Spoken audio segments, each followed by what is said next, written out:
Hey guys, it's Mitch. How's it going? We're continuing the Inferno crossover in the pages of X Factor and Uncanny X-Men, and we're taking a look today at X Factor number 37.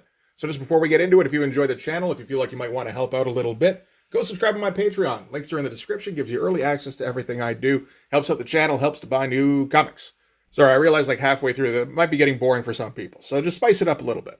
All right, so I think we're like getting close to halfway through this crossover now. We've been spending most of our time over in Uncanny X-Men because for some reason that's where the first few chapters are, or at least, between these two titles. There's also, like, I look up the list online for, like, okay, how far down is X Factor number 37? Technically, this is, like, chapter 27. So, I mean, by nature, unless we go through every single issue in this crossover, which we're absolutely not going to do, we're going to miss some details. I'm okay with it. Most of them are going to be fairly inconsequential because the main crux of the story is Madeline Pryor, Scott Summers, Jean Grey, and the X-Men.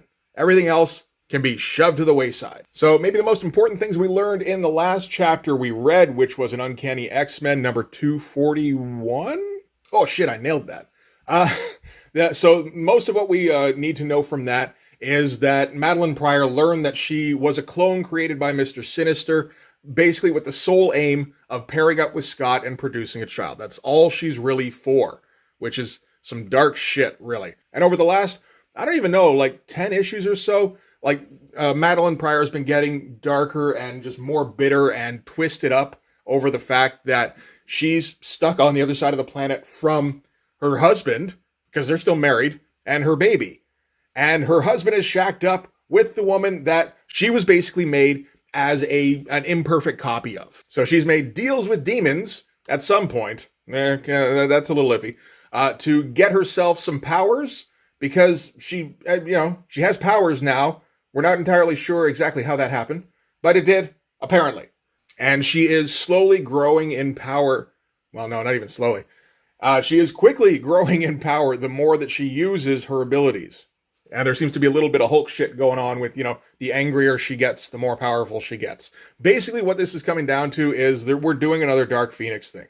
Only we're able to include Jean Grey and Madeline Pryor battling it out, like physically, instead of just, the mental struggle between the two personas. So what's been going on in X Factor is considerably less involved. Basically, X Factor are stuck in Manhattan, and the city is turning into a hellscape. All the buildings are, turning into just these twisted kind of cathedrals and shit, and the world's getting populated by demons. Everyday things, like subways, are being turned into monsters. There have actually been a lot of references to Ghostbusters, which I did not catch in the last video. I got it pointed out to me by a viewer. Thanks, Mark. But yeah, there's a lot of parallels with Ghostbusters going on, which at this time isn't that old a movie. Ghostbusters came out in 1984. This is, I believe, 1989. Yep, that's about right. So all the stuff with, the mailboxes and the fire hydrants kind of turning into cartoony monsters. That's pretty much taken directly. Jean's parents being transformed into demons. That's reflecting the demon dogs. This wouldn't be too long before Ghostbusters 2 is coming out either, so there might be a little bit of influence with the X-Men being turned into kind of evil-looking versions of themselves with stuff like Janosch. Didn't remember his name until like a second before I said it. Good old Janosch. So anyway, the X Factor side of the story has been a fair bit less focused up until now, anyway. It was really more to just kind of get X Factor on the scene and ready for, like, this issue, essentially. So we might as well start with the cover here. That's a pretty good one. It's pretty simplistic. Like, thinking about the kind of covers Walt would put on, like, Fantastic Four a year or two from now. He's not going crazy hard on detail on this. This looks like it's done pretty quickly, but I mean, that's kind of the case for this entire issue, where it's done very fast.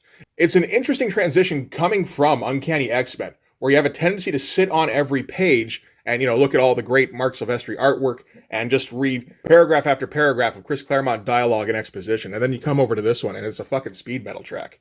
But as we see on the cover here, Madeline has her baby. She has baby Nathan, or baby Christopher, or baby Nathan Christopher. Holding them all over the logo too. I mean, this is, feels like a little bit early for that kind of, well, at least for as far as the Image guys. McFarlane, Liefeld, Jim Lee, they all love putting stuff over the logo. I know it was done from time to time, going back to that, X-Men 57 or something like that. 56, oh, close. I'm good at this one. But yeah, that's a whole lot of covering up the logo. It's cool though. Makes it seem super important. All right, so let's get this started. This is going to be written by Louise Simonson, penciled by Walter Simonson, inked by Bob Wyacek, lettered by Joe Rosen. And Bob Harris is just in the background seeing what he can fuck up without anybody looking. Okay, so we're going to start things off right where we left off in X Factor number 36 with X Factor battling against a bunch of demons. That was what they did for pretty much all of that issue. And we're going to start with a big old splash, whole lot of energy going on. Everybody's fighting. Also, like I said, everything looks super fast. There's not a shit ton of detail with the pencils on this, and Bob Wyacek's going over them. There's probably a lot of brushwork going on in here. It's hard to say. The lines look fairly skinny, but I mean, you can't get skinny lines out of a brush. But this has the same kind of energy as, like, you know, a Dan Green inked page for Uncanny or Wolverine or something. I wonder if Walt is doing more than one comic around this time. I wouldn't exactly be surprised. He's helping out around the place, but it doesn't look like there's anything else he's really dedicated to, except that his run on Fantastic Four does start around this time, or I imagine it's right after this arc ends. But still, you'd imagine he wants some kind of prep time for when he actually kicks that thing into gear. And holy cow, we're going to go splash, double splash. This is awesome. We got some great figure work going on here. Ton of energy. Everything's bursting out this way on this page. This one is more kind of support for the other page, I think, like kind of a foundation. But just awesome looking stuff. Got all the buildings melting in on everybody. There's cars just flying at them. I assume demons are throwing them or something like that. It's all like fisheye-y. You look down here, like just the fire hydrant. I wondered for a second if this was the one that was beating on the dog. I don't think so. But like between these buildings melting and these ones here, there's some crazy perspective going on. But yeah, I love the figure work on like Cyclops and Beast here. Okay, so then we're going to cut to stuff that I'm not sure what's going on exactly, because this seems like it's stuff that probably happened in New Mutants. This looks like it's probably Nastir, only he's changed color, and he seems like he's probably grown in power. Or maybe it was Exterminators, who even knows. But he's done something where he was like trapped in a computer or something by the description. So now he's absorbed the transmode virus, which I think might be one of the first times this is mentioned, and has kind of incorporated that into himself and fused that with his magic to, I guess, become more powerful. And he orders his minions to go and fetch the Goblin Queen's child, and they do immediately. Last we saw in Uncanny X-Men 241, she had the child, although there seems to be a little bit of, I don't know, like dropping a couple of balls while we're juggling here. The timeline feels a little fluid, where like parts of this are before Uncanny X-Men 241, and then once Madeline shows up, everything is very definitely after. That's fine. You only need like a general impression of what's going on, right? We don't need to know the exact details. Fun page. Again, ton of energy. Everything looks like it's done super fast. It's just confusing as to what the hell is even happening. But from what I understand, that's kind of typical for an Uncanny X-Men book by Claremont. So X Factor are still down below, just dealing with all of the demons that are swarming them. But Jean senses a massive intelligence that has arrived on the field. So that would be Nastir. And I mean, I'm not reading at the X Factor leading up to this, so I'm not sure exactly the extent of her powers. It seems like she does have telepathy and telekinesis. It's just they're very limited compared to where they used to be. So the demons show up with baby Nathan, and hand him over to Nastir, who kind of mirrors the cover shot, really, holding him up and proclaiming his triumph. No word of where the demons got the baby from, but that could have been in anything. It might have been in fucking Daredevil for all I know, because that was part of the Inferno crossover. Everything was part of it.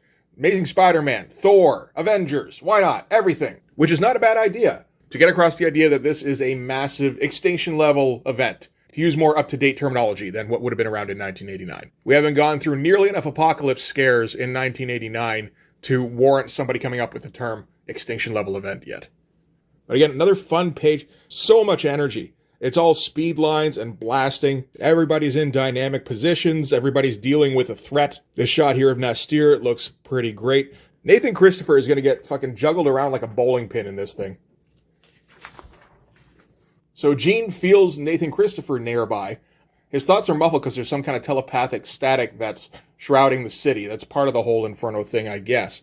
So she's going to fly everybody up there by the looks of it with her telekinesis. So I guess it's reasonably well developed at this point. You think Iceman could do like his ice slidey shit to kind of like give her a break, but no, he didn't really do that. At least Warren didn't go, no, you're carrying me too.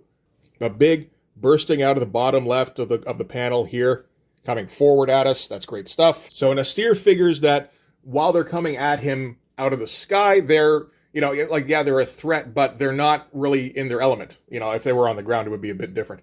Particularly for, like, Beast, anyway. I don't know what Warren's excuse is. So he has his demons all just home in on X Factor. They're all just going to swarm him. And Nastir holds Nathan Christopher up and goes, I got the baby! And then disappears, teleports away to go and give Nathan Christopher to Madeline Pryor, I suppose. And that's kind of where the end of X-Men 241 is. And X Factor get just submerged in demons.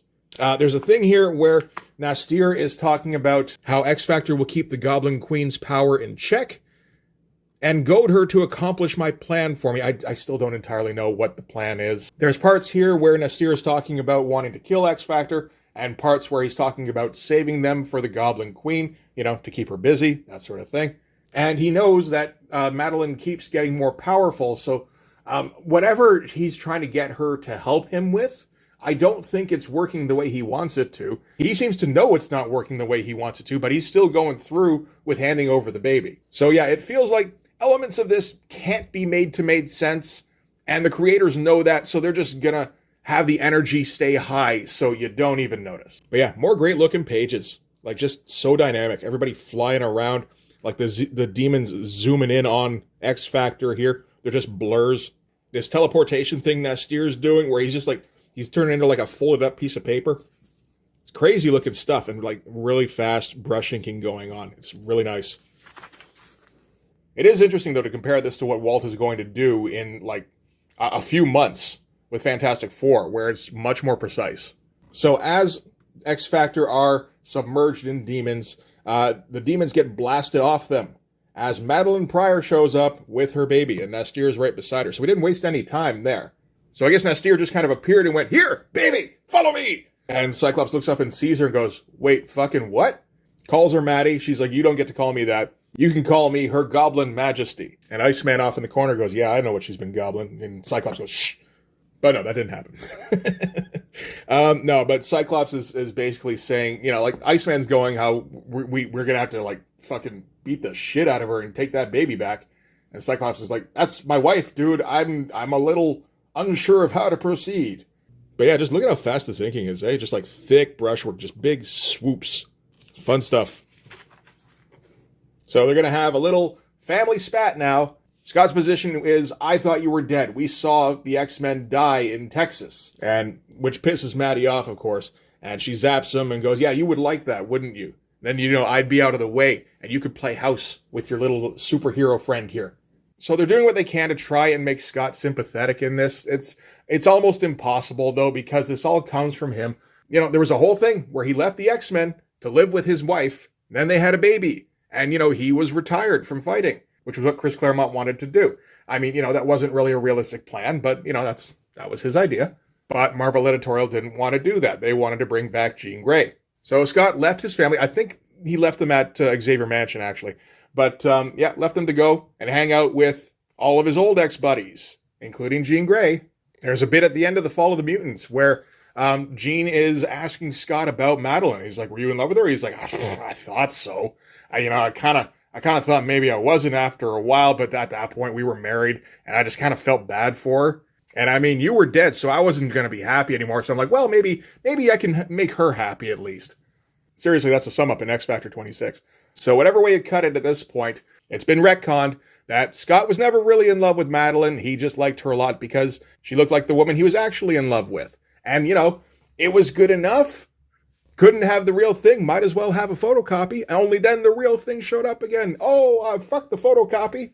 And then the photocopy died. He went, oh, that probably sucks, but I got the real thing. Doesn't matter anymore. So she's, taunting Cyclops, like just kind of flying out of his reach and blasting him again, sending her demons down on him, blasting him again, just like goading him. Like, come on, take a shot, fucker. You got your laser eyes. Use them on your wife. Why not? Jean kind of calmly explains while he's being swarmed by demons that she can't read Madeline's mind. She's just kind of blank. She says usually she gets something off of people, even with her reduced telepathic ability. She usually gets something off of people, but there's absolutely nothing there. Like she's not even a person, which kind of sucks. I gotta say, having read the whole arc where Madeline and Scott fell in love, it's like, man, that's not right. But she is able to read Nathan Christopher, and he's so scared, and that infuriates Madeline. She's, you get your fucking skank mind out of my son's head. And all the demons that were around Jean Grey scatter, because they know that she's coming for her next. And yeah, Madeline gears up to just wipe Jean off the face of the earth, only Nastir appears in front of her and takes the shot for her. Sends him just like shooting off the battlefield into, I guess, one of these melted buildings here. And the big wave of demons comes back towards X Factor. These pages are fucking great. So much energy and movement. Get that great Walt Simonson curved line of flight. Doesn't even make a whole lot of sense. He looks like a bookmark. But I don't care. Looks fucking awesome. And the big tidal wave of demons as well. Again, we're just kind of flying all over the place here. Big blast and shoom, shoom. So Nastir doesn't really explain why he took the bullet for Jean. He just kind of, confronts her and says, hey, come on, I gave you all these powers. Don't go fucking using them. Like, come on. Neat looking stuff, like neat, like energy crackle stuff. He just kind of consumes her in the blackness. The demons descend on X Factor again. Jean bottlenecks them telekinetically, which I like. That seems kind of new. And Beast leaps into action, ripping off his old X uniform, which is a good idea. I mean, he only recently turned back into the blue fuzzy Beast, but I think a couple of issues have been enough to show us that, like, man, those colors do not mix. Better to just have him bouncing around in his Y-fronts. And yeah, this is all just action, action, action. Swinging demons aside, Archangel's just slicing through him. There's actual pieces flying off him by the looks of it. Blasting, freezing. And Jean goes, hey, that girl looks like me. And Madeline, has a moment of reflection where she realizes that she's being used because, Nastir is actively stepping in and stopping her from using the abilities that he gave her. And we find out Nastir's plan if we didn't know it. I'm sure it got explained in some other issue, but the plan apparently is to keep growing the Empire State Building, which has been happening, but it's been kind of just mentioned off to the side as far as I've seen. But he's using it as some kind of like marker where he's challenging heaven's omnipotence. And then after that, he needs Madeline to sacrifice her son, which seems counterintuitive given that that's kind of been her whole motivation up until now. That and, getting revenge on Cyclops and the X-Men and the Marauders. And once that happens, that'll tear open a door to Limbo. That'll bring all the demons through. And then there'll just be more Limbo, I guess. I really am the best person to break this down. Somebody who hasn't read this comic before and has a terrible memory for details, that's absolutely ideal. Well, depending on the details. But, okay, so back to the fight. We're fighting for this whole fucking issue. It's great.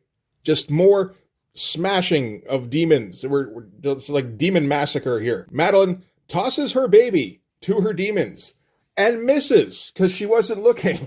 And demon completely misses the goblins, but Jean Grey is there to catch him at least. But again, this is completely counterintuitive at this point. Unless her mind is just completely twisted where she's getting corrupted by her power. That might be the case, but it feels like this character is so separate from what Maddie was previously now. This is shoehorning the Madeline/Goblin Queen character into the Dark Phoenix box.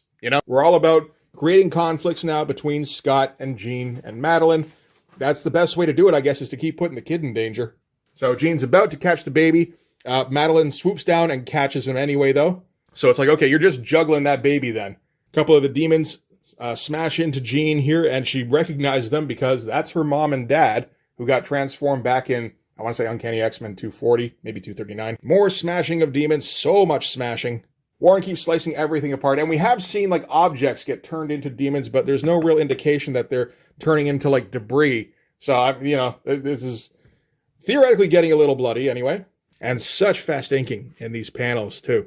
It's just about, it's almost scribbles, but not quite. It's a bit too controlled for that. Jean gets knocked back down to Earth. X Factor all, reconvene.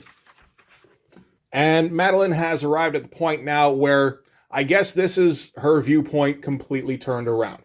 Where it's kind of sunk in that she was created by Mr. Sinister strictly as a broodmare, she describes herself. So really the baby isn't really even hers, emotionally, I guess. Doesn't matter that she raised him, but I guess she can't think of him as hers anymore. It's essentially Scott and Jean's baby. So working the character up to the point where she's prepared to sacrifice the baby. Like, we're getting fucking dark here. And she starts blasting at X Factor, waving that baby around. It's crying and sniveling all through the whole thing. And she's just like, shut up! Waving it faster. Awesome explosions going on. And yeah, this is the point where she outright says, this is what you love the most. More than me, maybe more than Jean even. So I'm going to destroy it. So that at least gives her the reason to keep X Factor alive as well, because she wants him to see it, I imagine. So at that point, Scott kind of has to call back his original order of not hurting Madeline and being like, okay, you know what? We got to save Nathan Christopher no matter what. Just try not to kill her a little bit. But at this point, Madeline, I mean, you know, the whole thing that they said before was every time she uses her power grows. And she's been using it a whole lot in this issue to shoot the shit out of everything. So as X Factor approaches her, she just blasts them back again. And, you know, like going full on Dark Phoenix. He's like, I've been given power, I am power, which is a very Dark Phoenix kind of thing to say. And massive impact page, because X Factor gets knocked back down to Earth. They get Jean to cushion their fall telekinetically, but that doesn't do anything about all the property damage. That's just great. Doesn't look like a realistic explosion. I don't care. It looks like a Walt Simonson explosion. That's what I'm here for. So now she's going to state her new purpose. She's going to defer her revenge for now. She's going to shatter their cozy mutant family. Brother will kill brother. So naturally your mind immediately jumps to Cyclops and Havoc. And I personally will sacrifice your son. Just flat out. Only when they look up, it's not the Goblin Queen anymore. It's Madeline. And she's all protective of Nathan Christopher again. And she's like, why are you trying to take my baby from me? It's like, because you're fucking crazy. And right when they're kind of at a bit of an impasse, I guess, they're not entirely sure what to do, the cavalry shows up. As we get a Wolverine hand grabbing Jean by the shoulder, saying, I just confirming what my other senses have been screaming at me. I have to make sure you're real. So next issue, we're going to get our team up between X Factor and the X-Men versus Madeline Pryor and a shit ton of demons, I imagine. So yeah, I'm not sure exactly where this is going yet with Madeline, although it feels very Dark Phoenix kind of thing, where towards the end, she was like coming out of it for brief moments, just long enough, you know, to urge Cyclops to kill her, basically. Or let her die anyway. So I get the impression that might be where we're going. Although I'm pretty sure there's at least 4 more issues of Inferno before we get there. Yeah, 4 more issues. So it's a little early for that play, although, you know, you can always switch up when it happens in the mix, I suppose. But just for maximum impact, like maximum drama, you'd think you want that right at the end, where you're all set, like this is the right course of action, and then she kind of snaps back for a second, it's like, oh, fuck, moral dilemma. So yeah, that's X Factor number 37. That's 22 pages of smashing and fucking raw emotion. That's kind of a hell of a comic, really. Not all of it makes sense, but it doesn't really matter. It's just, you know, turn on the nitro, let's go. The details don't matter so much when they're a blur as you're screaming by. So yeah, next time we're looking at Uncanny X-Men number 242. But for this one anyway, that's going to do it. Thanks very much for watching. If you like this video, please hit like, hit subscribe, hit the notifications so you know when the next one's coming out. Go over and subscribe on my Patreon. Gives you early access to everything I do. From the Blood Force stuff to the YouTube videos before they get uploaded to YouTube, as well as some Patreon exclusive content. You can also follow me on Instagram and DM me there for commissions, and you can join the Blood Force Discord server. But yeah, that's going to do it. Thanks again for watching, guys. I'll see you in the next one. Bye-bye.